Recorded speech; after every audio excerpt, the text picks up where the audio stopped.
Seorang anak laki-laki di Kecamatan Biringkanaya, Kota Makassar, hanyut terseret arus banjir yang terjadi Jumat siang. Hujan lebat yang terjadi serta angin kencang sejak Jumat pagi membuat beberapa wilayah di Kota Makassar terendam banjir, terutama pada titik yang menjadi langganan banjir setiap musim hujan tiba. Arus yang sangat deras membuat area kompleks perumahan terendam. Hal ini membuat seorang anak yang terbawa arus dan terpisah dari orang tuanya.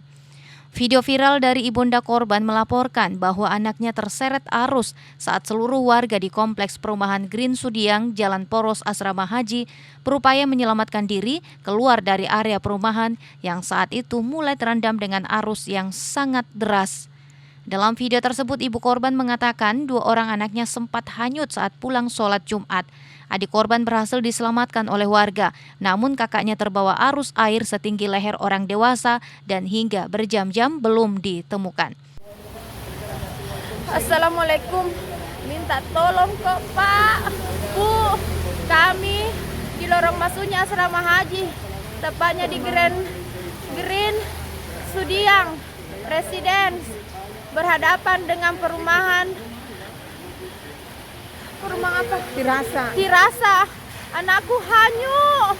Tolong Pak. Iparku hilang, ponakanku hilang Pak. Sudah berjam-jam tidak diketemukan.